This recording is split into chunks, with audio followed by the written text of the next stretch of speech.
반갑습니다 여러분, 준비입니다. UDT 영상이 일주일 만에 조회수 600회를 달성했습니다.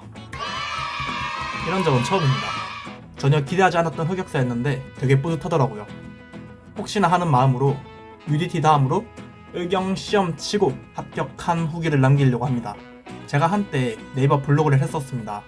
근데 제 블로그에서 제일 인기 많았던 게시물이 의경 시험 합격 후기였습니다. 지금도 아직도 순위를 다투고 있습니다. 그 정도로 대한민국 청춘들께서 많이 검색해 주셨다는 증거겠죠. 자, 의경. 나는 군대 지원하기 전에 한 번쯤은 지원해보는 곳입니다. 우선 사회와 가장 밀접한 곳에 있고 운만 좋으면 집 근처에서도 근무를 할 수 있다는 그런 메리트가 있거든요.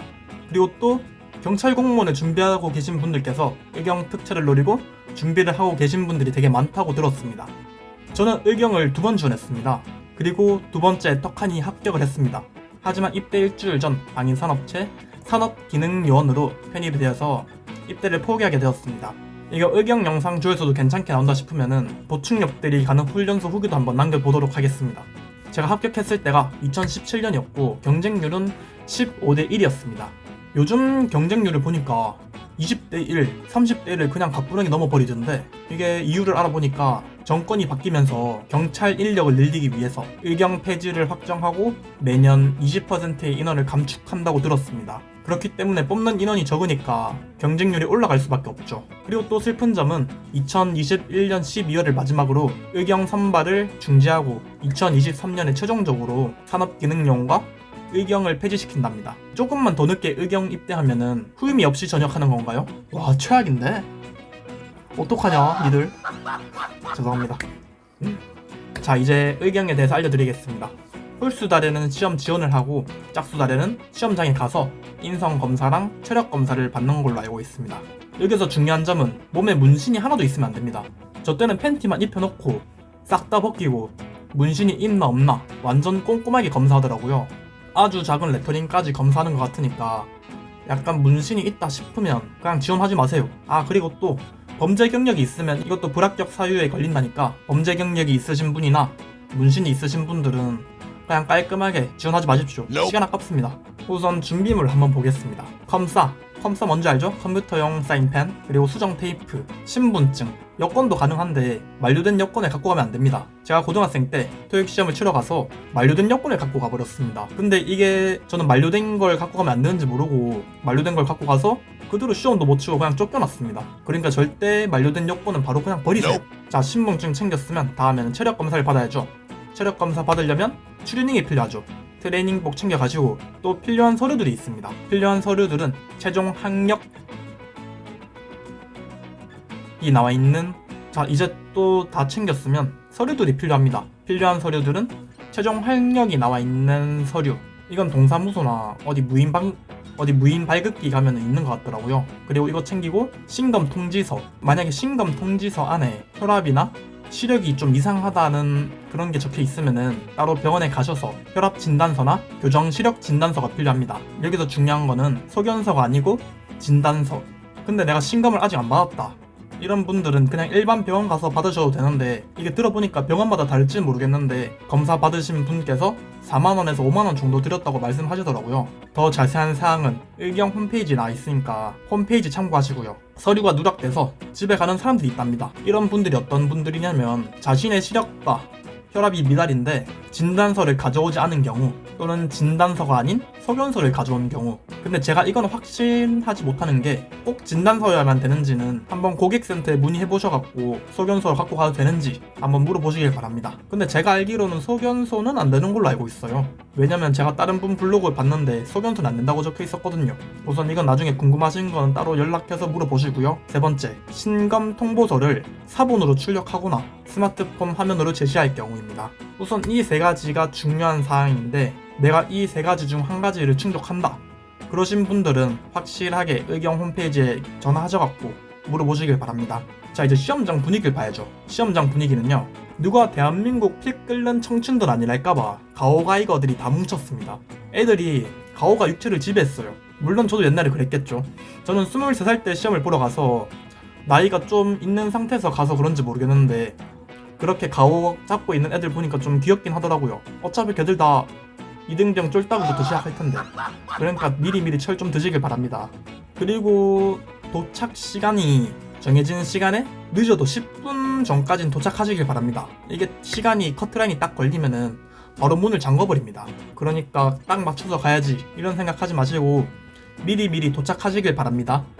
자, 이제 시험을 볼까요? 인성검사. 인성검사에서 필요한 준비물은 아까 전에 말씀드렸듯이 컴싸 그리고 수정 테이프입니다. 사실 컴싸는 챙겨가시면 되는데 수정 테이프는 이거 시험 치려고 수정 테이프 사긴 좀 아깝잖아요. 그래서 시험 치고 있을 때 내가 틀렸다 싶으면 주변에 의경분들이 돌아다니십니다. 그때 조용히 손을 들면은 수정 테이프를 나눠주셨던 걸로 기억합니다. 요새도 그런 걸로 알고 있어요. 근데 고사장마다 다를 테니까 혹시 내가 수정 테이프가 있다 이런 분들은 그냥 갖고 가는 것도 나쁘지 않잖아요. 있으신 분들은 그냥 갖고 가시는 것을 추천드립니다. 그렇다고 또 따로 사실 필요는 없다고 생각합니다. 자, 문제 문항수는 네이버 검색해보니까 337문항이었습니다. 근데 이게 문제가 많다고 걱정하실 게 없는 게 이 뭐 곱셈 나눗셈 그런 게 있어서 문제 푸는 게 아니고 본인의 인성을 검사하는 거기 때문에 예, 아니요 이렇게 체크만 하는 거니까 너무 걱정하지 마시고요. 거짓말로 체크하면 오히려 나중에 더 이상하게 평가받을지도 모르기 때문에 그냥 있는 그대로 본인 소신껏 하시면 됩니다. 일상생활 잘하고 계신 분들께서는 안 떨어집니다. 오히려 거짓말하고 그런 사람들이 떨어질 겁니다. 다만 주의하실 점은 문제가 많다 보니까 풀면서 집중력이 흐트러질지도 몰라요. 남들 빨리 푼다고 나도 빨리 풀어야 된다 그런 조바심 느끼실 필요 없고요. 그냥 본인 페이스 그대로 유지하셔가지고 치면 됩니다. 제한 시간이 있는데 보통은 다 제한 시간 안에 풀 수 있더라고요. 그러니까 여유를 가지고 푸시면 됩니다. 그리고 인성 검사를 바로 알려주는 곳이 있다고 들었는데 저는 인성, 체력 둘 다 같이 검사를 하고 추후에 통보를 받았습니다. 자, 이제 체력 시험을 한번 볼까요? 팔굽혀펴기 1분에 20개, 윗몸 일으키기 1분에 20개, 그리고 제자리 멀리뛰기 160cm로 알고 있습니다. 팔굽혀펴기 같은 경우에는 저 때는 그냥 내려가서 삐 하는 소리가 나면 바로 올라오면 되는데 요새는 들어보니까 삐 하고 3초 동안 대기해야 된다고 들었거든요. 혹시 본인이 시험 치러 가시는 곳에 그런 게 있을지 모르니까 그냥 미리 연습 많이 해놓으십시오. 이번 체력 시험에만 쓰이는 게 아니고 나중에 훈련소 가서도 다 유용하게 쓰일 테니까 사전에 미리 운동하신다 생각하시고 열심히 준비하세요.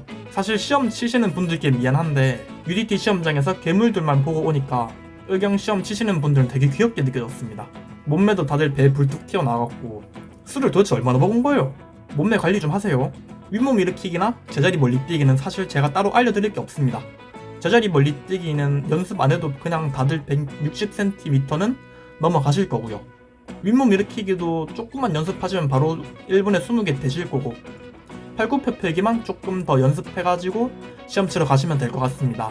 제가 제일 부러웠던 분들이 의경 특채로 운전병으로 가시는 분들이었는데 저는 어머니 모닝 모는 것도 되게 덜덜덜덜 떨면서 운전하기 때문에 이분들이 부럽긴 했는데 제가 갈 능력이 없었기 때문에 지원을 못했고요. 혹시 능력 되시는 분들은 버스 자격증 따갖고 특채로 한번 지원해보세요.